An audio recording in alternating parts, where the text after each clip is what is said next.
আছো ইয়াং ছেলেদের বলবো আর একটা জিনিস আমাদের সমাজে তৈরি করতে হবে।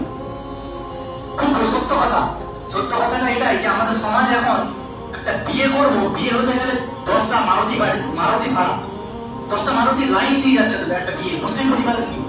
এটা বিয়ের সিস্টেম? বিয়ে তো হবে মসজিদে, বিয়ে তো হবে 15টা খেজুর বিলিয়ে, বিয়ে তো হবে 20টা লোক থেকে, মসজিদের ভিতরে কর্ম করে বিয়ে হবে, সিম্পল তালিকা বিয়ে হবে। আপনি কাকে দেখাচ্ছেন? 10টা গাড়ি নিয়ে আপনার সমাজ আজকে পার্লামেন্টে, ভারতবর্ষের পার্লামেন্টে রিপোর্ট হয়েছে সব থেকে শিক্ষাতে, স্বাস্থ্যতে, অর্থনীতিতে পিছিয়ে মুসলিম সমাজ। তাহলে আপনি 10টা গাড়ি নিয়ে কেন বিয়ে করতে চান? কেন আতশবাজি ফুটান? আপনারই তো সমাজে, আপনারই তো পাড়ায় মহিবুলের মেয়ে, শফিউলের মেয়ে, আক্তারের মেয়ের বিয়ে হয়নি, তারা হরিণ। তাহলে সেই জায়গায় দাঁড়িয়ে কোথায় মানসিকতা? 10টা গাড়ি নিয়ে বিয়ে করতে যাচ্ছি। তো ভাই ইয়াং ছেলেদের বলবো, আজকে মসজিদে থেকে কসম খেয়ে গেলাম, আমরা বিয়ে করবো সুন্নত তরিকায় বিয়ে হবে, কোনো দেখায় নেবো না।